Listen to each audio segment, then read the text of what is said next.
বাসি ভিক্ষা দাও মা।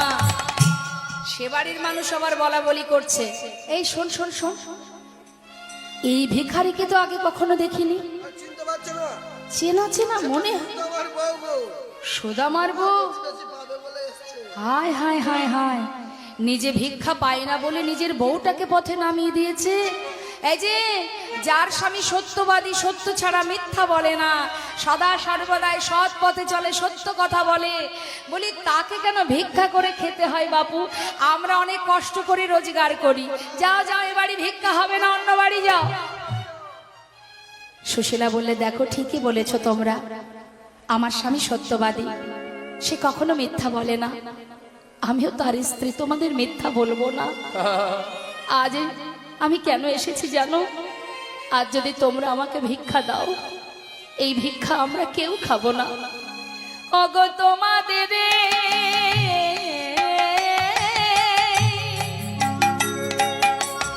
আহা তোমাদের ভিক্ষার দ্রব্য পাবে সে মোরা। তোমাদের ভিক্ষার দ্রব্য পাবে সে মোরা। ভিক্ষা দাও আমার, তোমরা ভিক্ষা দাও গো নগরবাসী, ভিক্ষা দাও আমায় একবার, ভিক্ষা দাও আমায় একবার, ভিক্ষা দাও আমায়। দ্বারে ভিখারি এলে অনেকেই আছে মা, বিভিন্ন অজুহাত দেখিয়ে তাদেরকে ভিক্ষা দেয় না। মাথায় রাখবেন, মনে রাখবেন, ভিখারি আছে বলে দান করার জায়গা আছে।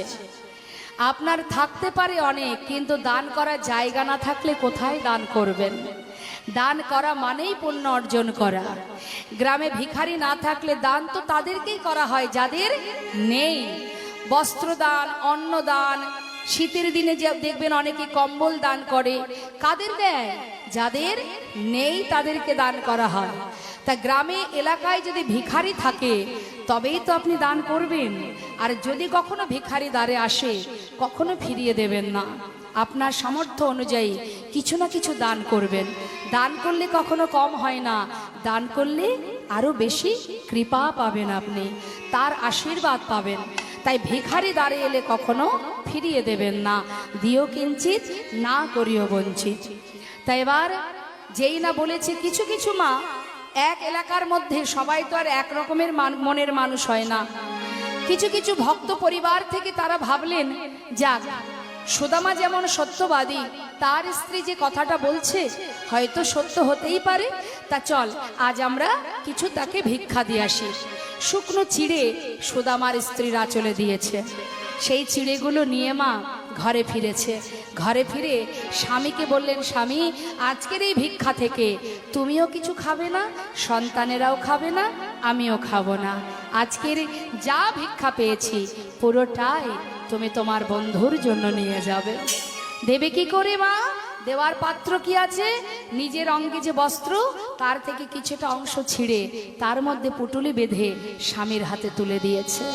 যাও স্বামী, আমার বিশ্বাস তুমি যদি তোমার বন্ধুর কাছে একটু হলেও দেখা করতে পারো, এত কষ্ট তুমি পাচ্ছ, তোমার এত দুঃখ, এত যন্ত্রণা, যার নাম অহরহ জপ করো, তাকে যদি চোখের দেখা দেখতে পাও, একটু হলেও তুমি শান্তি পাবে। যাও স্বামী। সুশীলা, তাহলে আমি এবার আসি। যাও স্বামী। কতটা ভালোবাসলে মা, আজ নিজের স্ত্রী, নিজের সন্তান যারা গাছতলাতে পড়ে আছে, ঝড় বৃষ্টি, শীত গরম সব কিছু তাদের উপর, কোনো কিছু ভ্রুক্ষেপ না করে তাদেরকে গাছতলায় ফেলে রেখে আর কৃষ্ণ প্রেমে নিজেকে সঁপে দিয়ে যাচ্ছে বন্ধুর দর্শনে। আমরা হলে কি করব? বাড়ির কথা ভেবে আমরা অনেকে আছেন দেখবেন, বলে ভাই কীর্তন শুনতে যাব, বাড়ি চকি দেওয়ার লোক নেই। বাড়িটা চকি দিতে হবে তো, যদি কিছু হয়ে যায়। আজ সুদামা তার সন্তান, তার স্ত্রীকে ফেলে চললেন, কার ভরসায় চললেন? একজনই। রাখে হরি মারে কে, মারে হরি রাখে কে। রক্ষা করলে তিনিই করবেন, মারলে তিনিই মারবেন। হ্যাঁ, কিছুদিন আগে বিমান দুর্ঘটনায় সবাই চলে গিয়েছিল মা, কেউ বেঁচে ছিল না, একজন বেঁচে ছিলেন। ভাবা যায়? কেউ ভাবতে পেরেছিল যে একজন বেঁচে থাকতে পারে তার মধ্যে? তার এখনো সময় আছে, তাই ভগবান তাকে বাঁচিয়ে রেখেছে। হ্যাঁ, তা মারলে তিনিই মারতে পারে, আবার রাখলে তিনিই রাখতে পারে। সব কিছু ফেলে, সবকে তুচ্ছ করে ভিক্ষাটুকু বুকের মধ্যে করে নিয়ে যাচ্ছে দ্বারকায়, বদনে কৃষ্ণ গুণগান। একবার দেখা দে রে ভাই কানাইয়া, দেখা দে আমার, একবার দেখা দে রে ভাই কানাইয়া, দেখা দে আমায়, একবার দেখা দে রে ভাই কানাইয়া, দেখা দে আমায়, একবার দেখা দে রে ভাই কানাইয়া, দেখা দে আমায়। ওরে কানা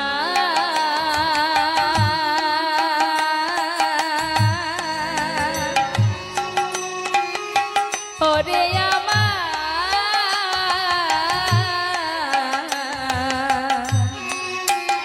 ওরে আমার প্রাণের বন্ধু কানা, কানাই রে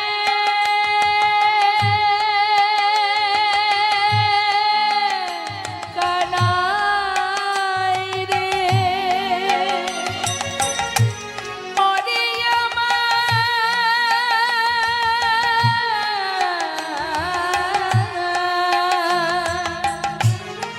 ওরে আমার, ওরে আমার, ওরে আমার প্রাণের বন্ধু কানা, একবার দেখা দে রে ভাই রে,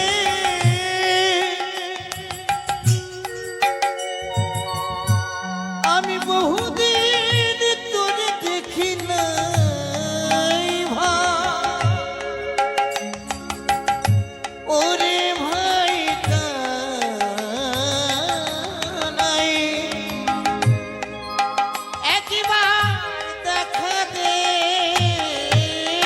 একবার দেখা দে রে ভাই কানাইয়া, দেখা দে আমায়, ওরে জীবনে, ওরে জীবনে কত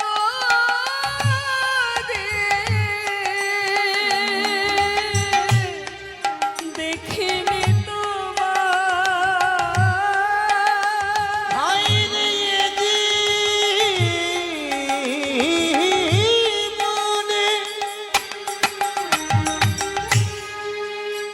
আমি কত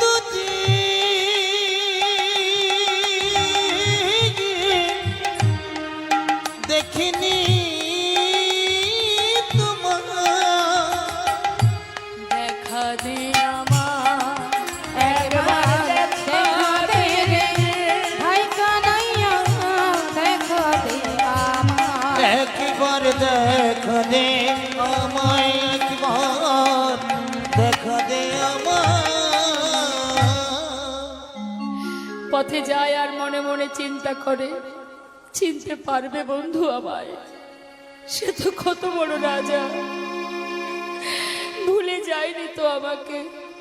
আমাকে দেখলে যদি চিনতে না পারে, না দেখার যন্ত্রণা এক, আবার দেখার পরে যদি চিনতে না পারে সে যে আরো বড় যন্ত্রণা।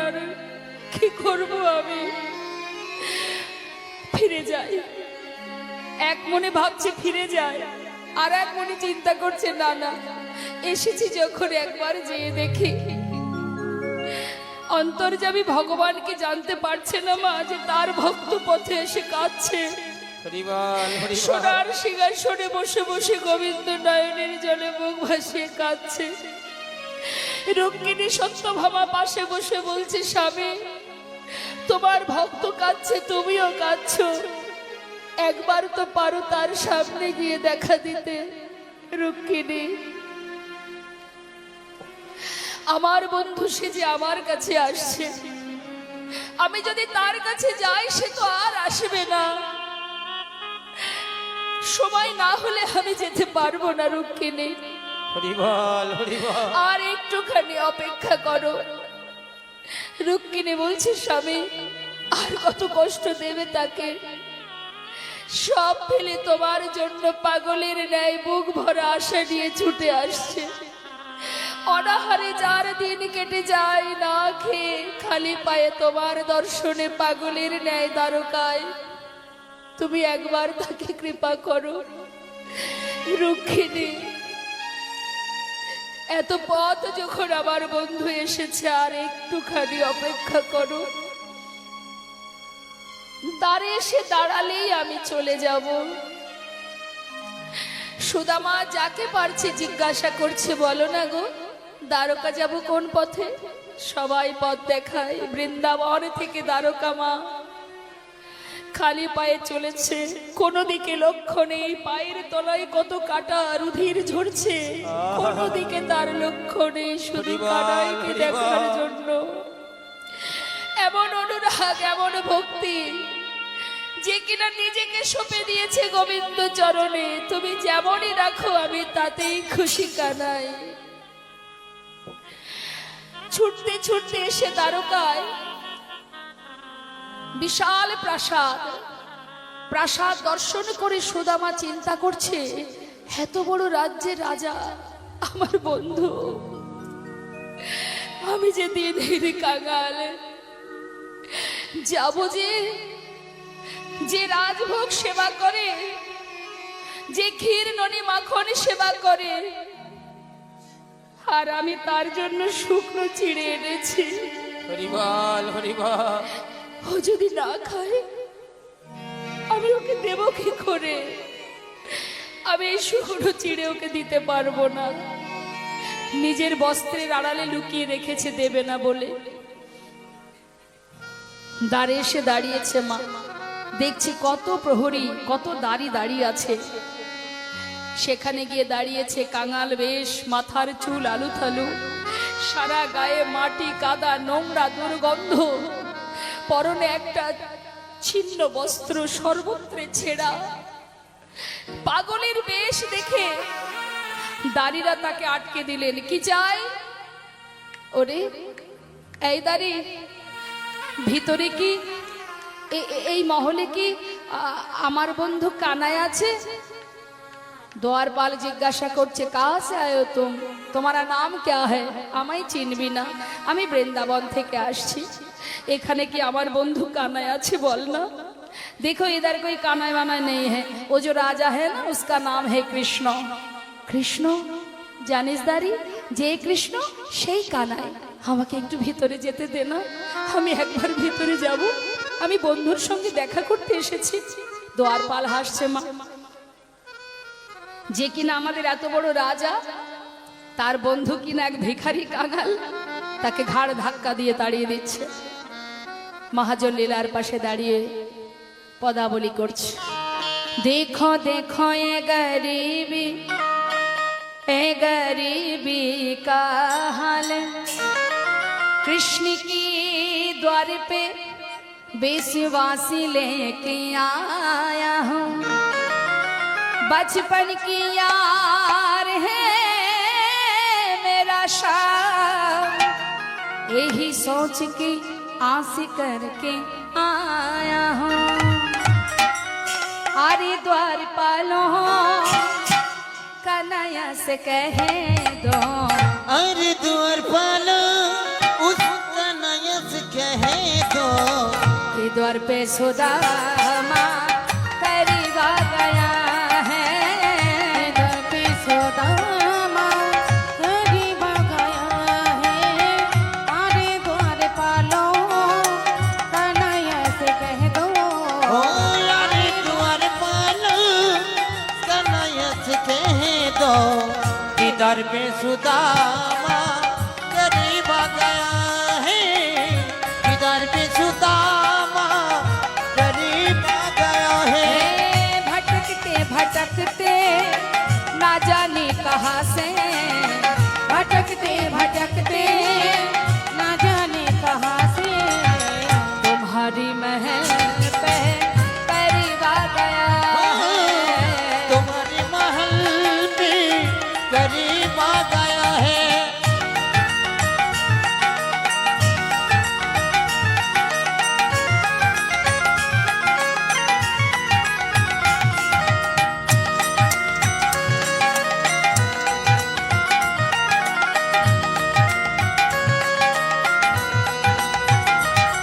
है सर पे न पगड़ी तन पे न जामा बता दो कन्हैया को नाम है सुदामा। बता दो कन्हैया को नाम है सुदामा। सर के न पकड़ी तन पे न जमा बता दो कन्हैया को नाम है सुदामा। बता दो कन्हैया को नाम है सुदामा। न सर पे है पगड़ी न तन पे है जामा बता दो कन्हैया को नाम है सुदामा। सर पे न पगड़ी कान पे न जामा बता दो कन्हैया को नाम है सुदामा। बता दो कन्हैया को नाम है सुदामा। एक बार जाके है उस कन्हैया से कह दो एक बार जाके उस कन्हैया से कह दो कि द्वार पे सुदामा करीब आ गया है। कि द्वार पे सुदामा करीब आ गया है। अरे द्वार पालो कन्हैया से कह दो ओ अरे द्वार पालो उस कन्हैया से कह दो कि द्वार पे सुदामा। निताई गौर हरिवान गौर हरिवान हरिवान। कि द्वार पे सुदामा करीब आ गया है। कि द्वार पे सुदामा करीब आ गया है। দ্বারপাল ভিখারি বেশে সুদামাকে বাইরে রেখে ভিতরে যাচ্ছে মা। গোবিন্দ কি জানে না যে বন্ধু দ্বারে এসে দাঁড়িয়ে আছে? তার তো মনে আনন্দ ধরছে না মা, যে খবর পাওয়া মাত্রই আমি যাব। আপনারা নিশ্চয়ই জানেন মা, শিশুপালের 100টা অপরাধ ভগবান ক্ষমা করেছিলেন। 100খানা অপরাধ করেছে, ভগবান কিছু বলেননি। 101 যখন হয়েছে তখনই তিনি গেছেন শিশুপালকে হত্যা করেছেন। ঠিক তদ্রূপ মা, সময় না হলে ভগবান আসবে না। তুমি যদি মনে করো আজ আমি ভগবানের পূজা করছি, ফলটা যেন কালকেই পাবো, তা হবে না। তার ফল পেতে গেলে রয়েছে ধৈর্য ধরতে হবে, সহ্য করতে হবে। যত ধৈর্য ধরতে পারবে তত তোমার ধৈর্য শক্তি বাড়বে। সহ্য করো, সময় হলে ফল পাবে। ভগবান কৃষ্ণচন্দ্র তিনি জানেন বন্ধু দাঁড়িয়ে আছে, খবর পেলেই যাব। এদিকে দ্বারপাল সুদামাকে বাইরে রেখে ভিতরে যাচ্ছে খবর দিতে। আর গোবিন্দ আমার স্নান করে সবেমাত্র রাজ সিংহাসনে বসেছে। রুক্মিণী সত্যভামা তারা সুন্দর করে গোবিন্দকে রাজবেশ পরিধান করাবে বলে সাজাচ্ছে। মহাজন বললেন, দেখো দেখো সাজাচ্ছেন কেমন ভাবে। সাজ মহান তুমি সাজ সাজ মহান তুমি সাজ সাজ মহান তুমি সাজ সাজ সাজ মহান তুমি সাজ সাজ সাজো মোহন তুমি সাজো সাজো মোহন তুমি সাজো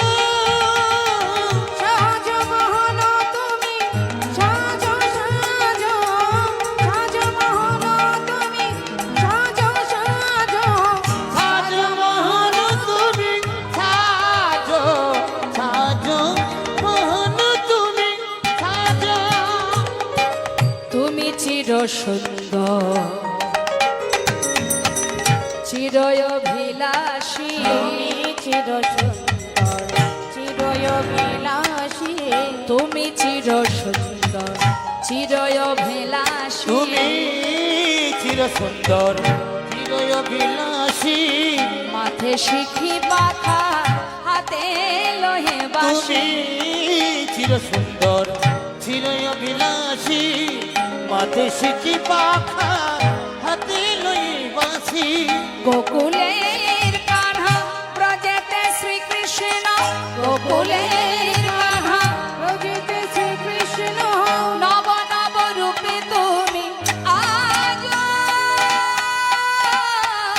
সাজ মোহন তুমি সাজ সাজ মোহন তুমি সাজ সাজ মোহন তুমি সাজ সাজ সাজ মোহন তুমি সাজ সাজ সাজ মোহন তুমি সাজ সাজ মোহন তুমি সাজ সুন্দর করে সাজাচ্ছে মা আর কি বলছে অন্তর মন্দিরে ধর্মরতি অন্তর ধর্মরতি তুমি অন্তর মন্দিরে ধর্মরতি অন্তর মন্দিরে ধর্মরতি প্রেমেরই প্রদীপে তোমা করে বয়ারতি অন্তর মন্দিরে ধর্মরতি প্রেমের প্রতি তোমায় করিব আরতি প্রণয়ের বিলাস চরণের দাসে প্রণয়ের বিলাস চরণের দাসে প্রণয়ের বিলাস চরণের দাসী নব নব রূপে তুমি আজ সাজ মোহন তুমি সাজ সাজ মোহন তুমি সাজ সাজ মোহন তুমি সাজ সাজ সাজ মোহন তুমি সাজ সাজ সাজ মোহন তুমি সাজ সাজ মোহন তুমি সাজ সাজ মোহন তুমি সাজ এদিকে দুয়ারপাল ভিতরে গিয়ে বললেন মহারাজ আপনার দ্বারে এক পাগল এক ভিখারি এসেছে আপনার সঙ্গে দেখা করবে যদি আপনার অনুমতি থাকে আমি তাকে নিয়ে আসবো ভগবান কৃষ্ণ জিজ্ঞাসা করলেন নাম কি তার তার নাম সুদামা যেই না বলা এই কথাটা শোনার অপেক্ষায় ছিলেন মা রাজ সিংহাসন পরিত্যাগ করে রাজবেশ আর করা হলো না কনক প্রচঙ্কে কৃষ্ণ আছিল বসিয়া কনক প্রচণ্ড কৃষ্ণ আছিল বসিয়া কনক প্রচঙ্কে কৃষ্ণ আছিল ওই বসিয়া কনক বচনে কৃষ্ণ আছিলেন বসিয়া ভাইয়া চলিল আগে সুদামা শনি আনে দায়া চলিল শুনে ওই না ধে ধে চলিল ধে চলিল ধেয়ে ধেয়ে চলিল ধে চলিল ওই না সুদামা সুদামা বলি ধেয়ে ধেয়ে চলিল সুদামা সুদামা বলে ধে ধে চলিল ওই না ভাইয়া চলিল দেখো সুদামা শুনিয়া ভাইয়া চলিল আজি সুদামা শুনে সুদামা সুদামা সবে মাত্র অপেক্ষা করে করে মাথাটা সবে পিছন ফিরেছে ফিরে যাবে কানাই বোধ হয় আর আমার কথা মনে রাখেনি যেই না পিছন ফিরেছে গোবিন্দ আমার রাজবেশ পরা হলো না ছুটতে ছুটতে সেই যে দরজা সদর দরজা সেই দরজার বাইরে এসে সুদামাকে বুকের মধ্যে জড়িয়ে ধরেছে সুদামা এসেছে সুদামা এতগুলো বছর পর এলি এতগুলো বছর পর মনে পড়লো তোর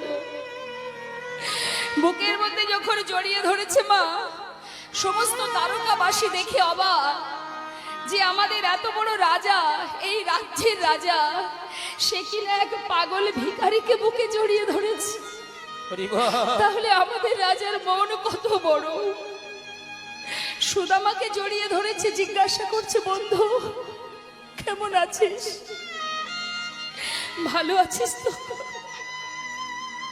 সুদামা বলছে কানাই রে আমার কথা মনে রেখেছিস ভুলে যাসনি? আমি তো ভেবেছি তুই আমাকে ভুলে গেছিস। আর ভালো, এতদিন ভালো ছিলাম না রে। এই যে তোকে দেখলাম, তোকে দেখার পর আর আমার কোনো কষ্ট নেই। হরিবল হরিবল। আজ আমার সব দুঃখ দূর হয়ে গেছে বন্ধু। সুদামা, আয় আমার সঙ্গে আয়। সুদামা বলছে, কানাই আমাকে ছেড়ে দে, আমাকে এমন করে জড়িয়ে ধরিস না। তুই হলি রাজা আর আমি এক ভিখারি।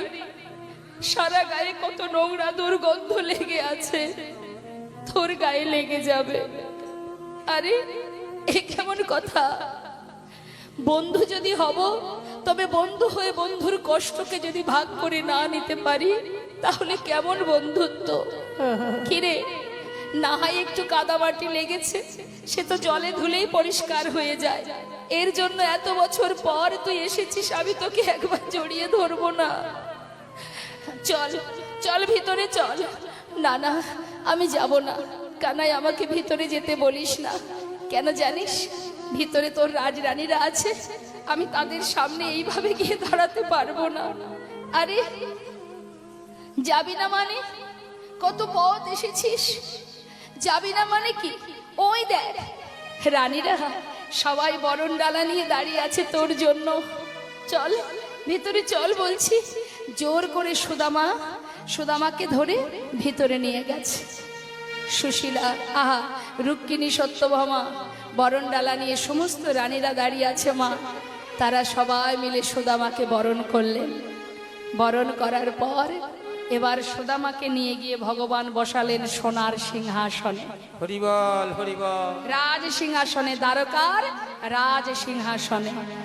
জীবনে যার কপালে কোনোদিন একটা চেয়ার জোটেনি মা, আজ সে বসে আছে সোনার সিংহাসনে। তাও কার? ভগবানের সোনার সিংহাসন। এমন বন্ধু বা জগতে কার আছে? বন্ধু তো সবার আছে, বন্ধুর মতো বন্ধু কয়জন আছে? আর এমন ভক্তই বা কার আছে? এমন ভক্ত কে হতে পারে? সোনার সিংহাসনে বসিয়েছে মা। তাহলে জগতে ধনী কে? কে ধনী? ইহ জগতের অট্টালিকায় যারা বসে আছি, তারা কি ধনী? তাদের আজ আছে, কাল সবকিছু ছিনিয়ে পথে নামিয়ে দেবে।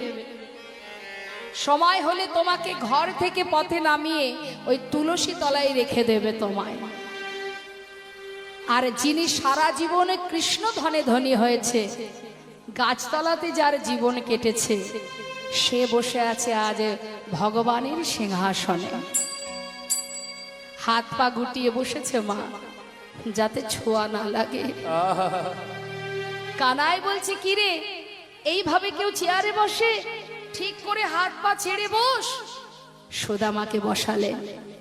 রুক্মিণীকে বলে, রুক্মিণী, আমার বন্ধু যেমন তেমন নয়, সে বড় পণ্ডিত, সে বিপ্র। আমার ঘরে এসেছে, বিপ্র চরণ ধুলি পড়েছে। যাও যাও, জল নিয়ে এসো, আজ আমি আমার বন্ধুর চরণ ধৌত করবো। সুদামা বলছে, কানাই, তুই আমার পায়ে হাত দিস না বন্ধু, আমার পায়ে হাত দিবি না।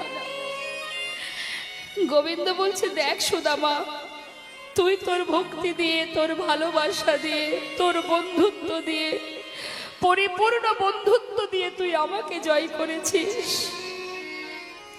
তুই তোর কাজ করেছিস, আর এবার আমাকে আমার কাজ করতে দে। তুই না বিপ্র, তুই আমার ঘরে এসেছিস। বিপ্র পণ্ডিত ঘরে এলে তার চরণ ধোয়াতে হয়। তুই কোনো কথা বলিস না, আমাকে আমার কাজ করতে দে। সুন্দর করে চরণ ধৌত করবে বলে সোনার থালা চরণ তলে পেতে দিয়েছে মা। ভাবুন, সারা জীবন ভগবানের কাছে শুধু চেয়েই গেলাম, একটুতে একটু যদি কম হয়েছে তো ভগবানের সেবাও দেওয়া বন্ধ হয়ে গেল। অনেক পরিবার আছে যারা ভগবানকে প্রণাম পর্যন্ত করা বন্ধ করে দেয়। কেন? কেন আমাকে এই কষ্ট দিল, কেন আমাকে এই দুঃখ দিল, কেন আমাকে এমন ভাবে রাখলো? এটাকে ভক্তি বলে না মা। জীবনে যেটাই হোক না কেন, সুদামার জীবনে কষ্ট এসেছে, সুদামা শুধু মনে মনে একটা কথাই ভাবতো, এই যে কষ্ট এটাও কৃষ্ণের প্রসাদ, আজ আনন্দ এটাও তার প্রসাদ। সে যেভাবে রেখেছে, যেমন চেয়েছে আমাকে তেমন রেখেছে, আমি তাতেই খুশি। সোনার থালাতে সুদামা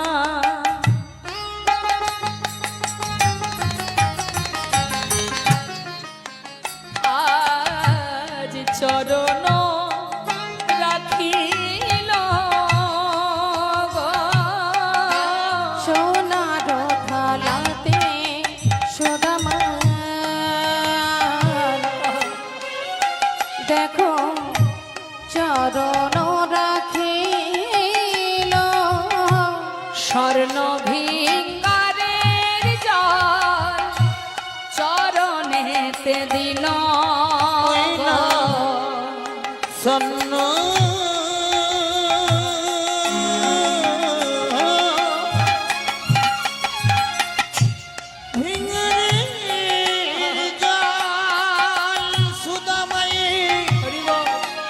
চরণে দিল, নয়ন জলে প্রভু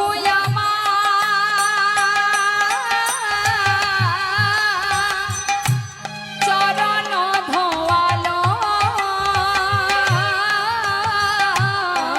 রে নয়ন জলে প্রভু আমার ভক্তের চরণ ধোয়ালো, বলে আনন্দ হইল আমার, আনন্দ হইল বলে আনন্দ হইল আমার, আনন্দ হইল।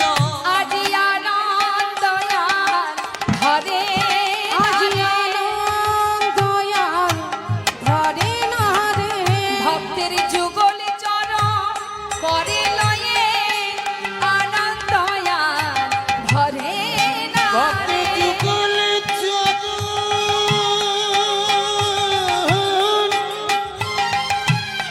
দুটি করে লয়ে, আনন্দ আর ধরে না গো। ওগো আনন্দ হইল আনন্দ হইল, ওই না আনন্দ হইল বড়, আনন্দ হইল। চরণ দুটি হাতের উপরে নিয়ে মা দেখছে কত রুধির ঝরছে। প্রভু আমার নিজের চোখের জল চরণে ফোঁটা ফোঁটা পড়ছে। সুদামা অন্তরে কাঁদছে, বন্ধু এ তুই কি করছিস আমায়? এমন করে চরণটা জড়িয়ে ধরে কেন কাঁদছিস বন্ধু?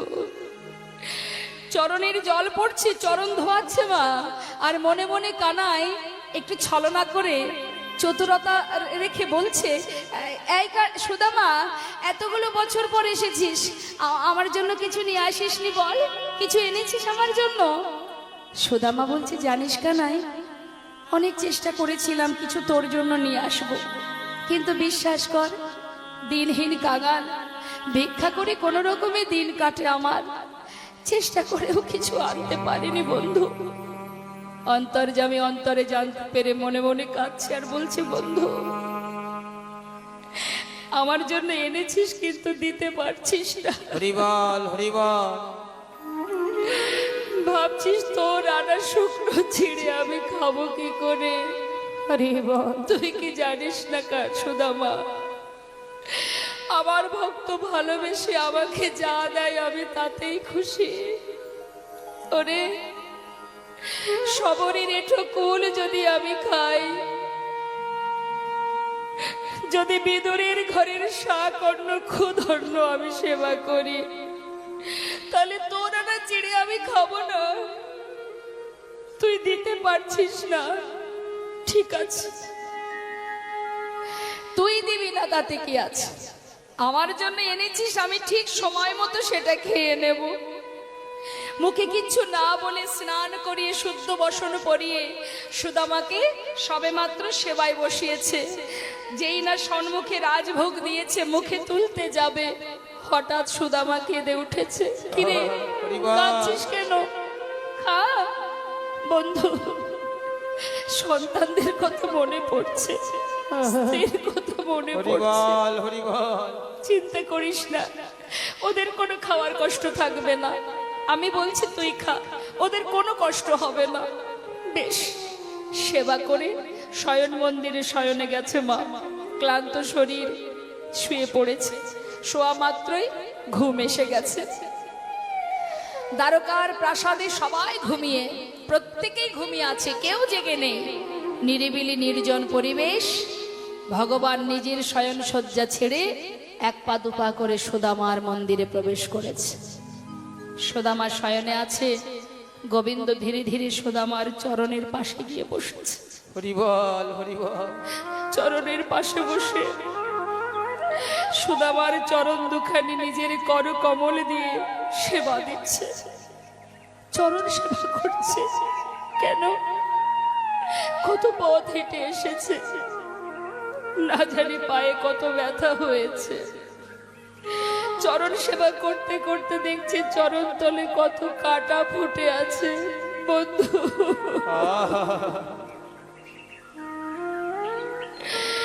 এত কাটা ফুটে আছে, সেদিকে তুই একবারও খেয়াল নেই তোর।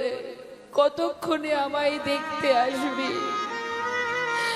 কত রুধির ঝরেছে, কত কাটা ফুটেছে, সবকিছুকে উপেক্ষা করে, তুচ্ছ করে শুধুমাত্র আমার জন্য পাগলের মতো ছুটে এসেছিস। বন্ধু, তোর মতো এমন ভক্ত জগতে যে আর কেউ নেই রে। কিন্তু এত কাটা চরণ তলে ফুটে আছে, তোর তো পায়ে ব্যথা লাগবে। সুদামা ঘুমিয়ে আছে দেখে চরণের পাশে বসে একটা একটা করে কাটা ভগবান নিজের হাত দিয়ে সেই কাটাটাকে আস্তে আস্তে বাহির করছে। কাটা পরিষ্কার করতে করতে দেখছে একটা কাটা অনেক ভিতরে ঢুকে আছে। কি করে বের করবে? হাতে ধরে বের করতে পারছে না বলে গোবিন্দ ধীরে ধীরে তার চরণের পাশে বসে তার বদনখানি চরণ তলে নিয়ে গিয়ে নিজের দাঁত দিয়ে সেই কাটাটাকে ধরে জোর করে টেনে বের করেছে। সুদামা চমকে উঠেছে।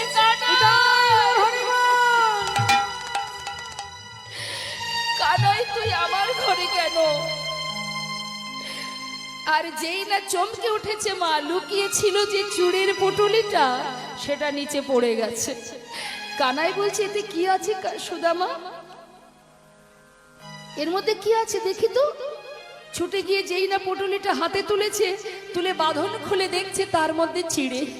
হে কি, তুই চিড়ে নিয়ে এসেছিস?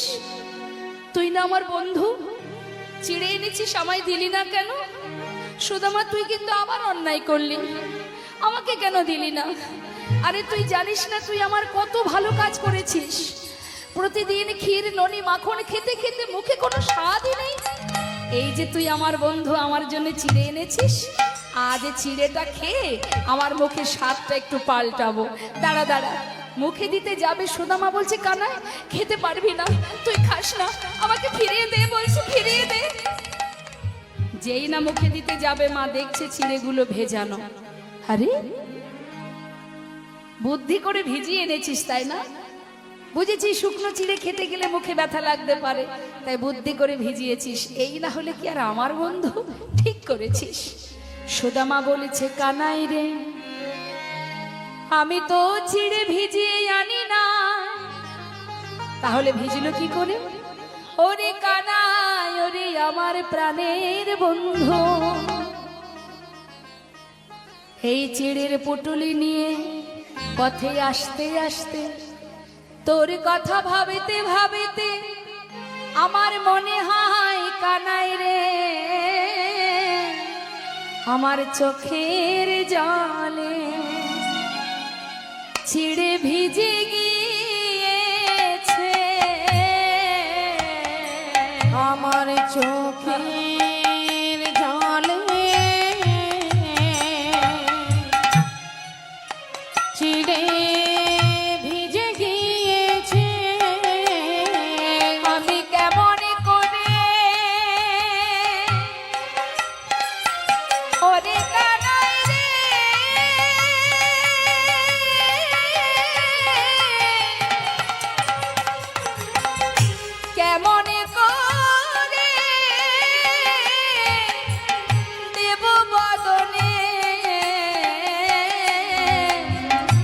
আমার চোখের জলে চিড়ে ভিজে গিয়েছে।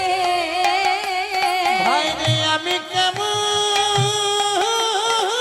করি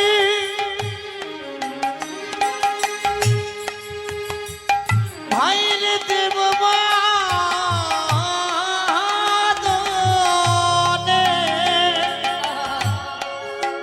আমার চোখের জলে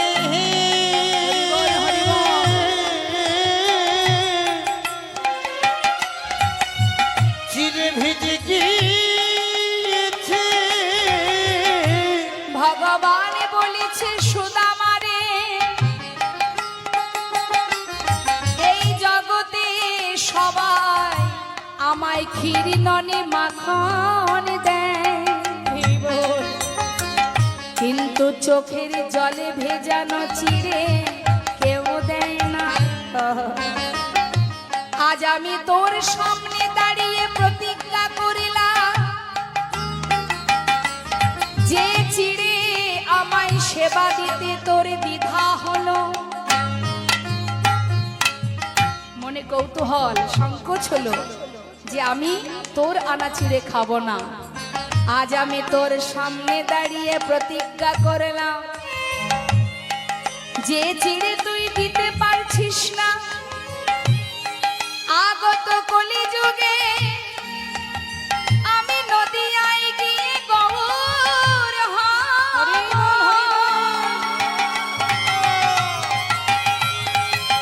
যদি কোলের যে আমার সেবা দিতে চায়, জীবের দ্বারে দ্বারে ভিক্ষা করে যদি মাটির মালসায় আমায় চিড়ে ভোগে দেয়, তবেই আমি গৌর হয়ে গ্রহণ করব।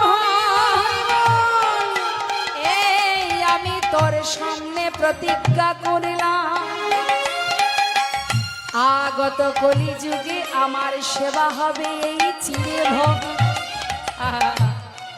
তাই মা কলিযুগে নিতাই গৌরের ভোগ হয় কিসে? মাটির পাত্রে। কি ভোগ হয়? চিড়ে ভোগ। তাও কি দাঁড়ে দাঁড়ে ভিক্ষা করতে হবে? তুমি মনে করো যে আমার টাকা আছে, আমি আমার টাকা দিয়ে ভগবানের সেবা দেব, হবে না। তুমি তো টাকার মালিক নও, মালিক তো সেজন। তুমি যদি সেবা দিতে চাও তাহলে আগে তোমার মধ্যে দীনতা আনতে হবে। আমার জিনিস দিয়ে ভগবানের সেবা দেব, এটা হলো অহংকার। যখনই পাঁচ বাড়ি থেকে তুমি গলায় বস্ত্র নিয়ে গোবিন্দের জন্য ভিক্ষায় যাবে, তোমার ভিতর থেকে অহংকারটা দূরীভূত হয়ে যাবে। তাই ভগবানের সেবা দিতে গেলে অতি অবশ্যই ভিক্ষা করতে হয়। ভিক্ষা ছাড়া কিছু হয় না মা। ভিক্ষায় ভগবান সন্তুষ্ট হন। তার ভিতরে থাকে শুধুমাত্র ভক্তি আর থাকে প্রেম। ভিক্ষা করো। ভিক্ষা করা মানেই নত হওয়া, দীনতা প্রকাশ করা। ভগবান অহংকারও সইতে পারে না। কেউ যদি মনে করে যে এই দেখবেন এখন বর্তমান এই হরিবাসরগুলো মা প্রতিযোগিতা হয়ে গেছে। প্রতিযোগিতা, কম্পিটিশন মানে বাবা ওই ঋষাঋষিতে অনেক কিছু হচ্ছে, হ্যাঁ, কিন্তু জানবেন কখনো কম্পিটিশন করে ভক্তি লাভ করা যায় না। আমি যদি 10 লাখ টাকা খরচ করি, অপরজন মনে করে, অপর এলাকা ভাবে ওরা 10 লাখ টাকা খরচ করেছে, চল ভাই আমরা 20 লাখ টাকা খরচ করব। তার মানে কি? এটা লোক দেখানোই হবে, এর মধ্যে এতটুকু ভক্তি পাওয়া যাবে না মা। তাই তোমার কাছে 100 টাকা আছে, 50 টাকা আছে, তুমি সেই 50 টাকায় ভগবানের সেবায় দাও, সেইটুকুই দাও, ভগবান তাতেই সন্তুষ্ট। তার বেশি তোমার দিতে হবে না। কিন্তু তার মধ্যে যেন কোনো হিংসা, কোনো ক্রোধ, কোনো লালসা বা কোনো অহংকার না থাকে। শুদ্ধ পবিত্র হৃদয় দিয়ে, প্রেম দিয়ে ভগবানকে জয় করা যায়। তাই গৌর হরি বল। তাই বললেন সুদামা, আমি কথা দিলাম, আমি আগত কলিযুগে এই চিড়ে ভোগ আমি সেবা করব। কিন্তু মা কিছুদিন রইলেন সুদামা। এদিকে গোবিন্দ আমার রুক্মিণীকে ডাকলেন, রুক্মিণী স্বামী, তুমি তো স্বয়ং লক্ষ্মী, আজ আমার তোমার কাছে একটা চাওয়ার আছে। বলো স্বামী, কি চাও? রুক্মিণী, আমার বন্ধু যার জীবনে এত কষ্ট, কিন্তু সে কোনোদিন আমার কাছে কিছু চাইবে না, আজও চাইনি, কোনোদিন সে চাইনি। তাই বন্ধু যদি কিছু না চায়, আমি যদি না চাইতে তাকে দিই, তাহলে বন্ধুকে অপমান করা হয়। কোনো বন্ধু গরিব হতেই পারে, তাই বলে ধনী বন্ধুর বাড়িতে গেলে না চাইতে তাকে কিছু ধন সম্পদ দেওয়া মানে তাকে ছোট করা। তাই আমি তো ওকে দিতে পারছি না, যেহেতু ও আমার কাছে কিছু চাইছে না।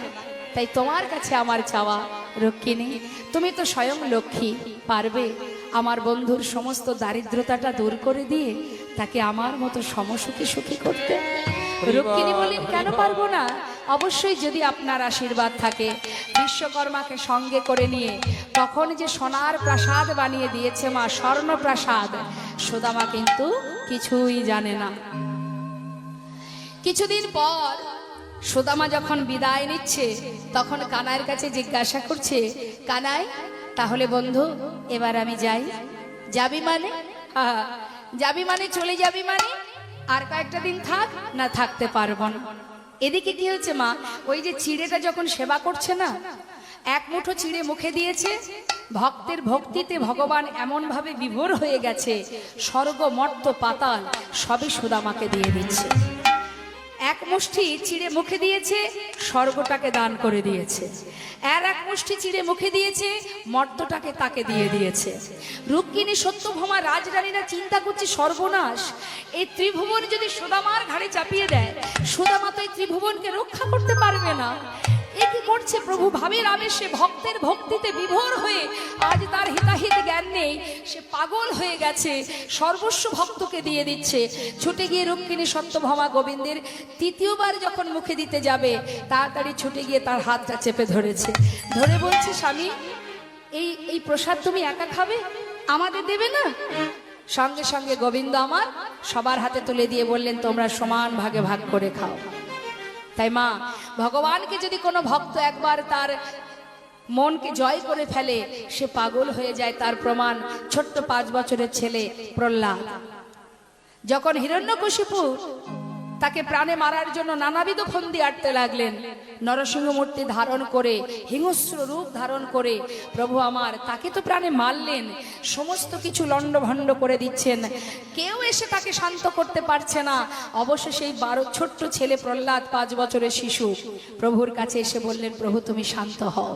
তবেই প্রভু শান্ত হয়েছিলেন, না হলে কোনো দেবদেবীরাও তাকে শান্ত করতে পারেনি মা।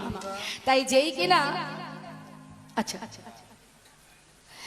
যেই কিনা সেবা করবে, সঙ্গে সঙ্গে রুক্মিণী সত্যভামা কেড়ে নিলেন। নিয়ে তারপর ভগবান রুক্মিণীকে বললেন, তুমি প্রাসাদ বানিয়ে দাও। সর্বসুখী সুখী করলেন মা। এদিকে সুদামা বিদায় নেবার কালে বললেন, কানাই, তাহলে এবার আমি যাই, আর নয়, অনেক দিন হলো, এবার যাত্রা করি। বন্ধু, যাওয়ার আগে আমায় কিছু বলবি, কিছু চাইবি? না, এই যে তোকে দেখলাম, আমার আর কোনো কষ্ট নেই। তাই বন্ধু, এবার আমি আসি, কিন্তু তোর কাছে শুধু আমার একটা চাওয়া, যেমন করে আমায় ভালোবাসিস, কথা দে যেন কোনোদিন আমায় ভুলে যাস না। সঙ্গ ছাড়া করিস না ভাই, সঙ্গ ছাড়া করিস না ভাই, সঙ্গ ছাড়া করিস না ভাই, এ জন্মে নয় জন্মে জন্মে সঙ্গ ছাড়া করিস না শুধু ভাই, জন্মে নাই জন্মে জন্মে, আমি আর কিছু চাই না কানাই, জন্মে নয় জন্মে জন্মে, আর কিছু চাই না কানাই, সঙ্গ ছাড়া করিস না ভাই। গোবিন্দ মনে মনে চিন্তা করছে, সুদামা চলে তো গেল, যাওয়ার সময় বললে, এই সুদামা যা ভাই, তোর কোনো কষ্ট থাকবে না। সুদামা ভাবছে, এবার কেমন কথা, ও তো সব জানে আমার কত কষ্ট, আবার বলছে কষ্ট থাকবে না। ভাবতে ভাবতে যাচ্ছে মা। যেতে যেতে যখনই এসে পৌঁছালেন গন্তব্যস্থলে, যেখানে তার গিন্নি সন্তানেরা আছে, এসে দেখছে একটা স্বর্ণ প্রাসাদ। মাথায় হাত দিয়ে ভাবছে, নিশ্চয়ই কোনো ধনী ব্যক্তি বানিয়েছে, কিন্তু আমার স্ত্রী তো এই গাছতলাতে ছিলে, তারা গেল কোথায়, খুঁজে পাচ্ছে না। হঠাৎ দেখছে রাজরানীর বেশে ওই স্বর্ণ প্রাসাদ থেকে বরণডালা হাতে নিয়ে তার স্ত্রী সুশীলা নিচে নেমে আসছে। এক দৃষ্টিতে তাকিয়ে আছেন গোবিন্দ সুশীলার দিকে। সুশীলা বলছে, স্বামী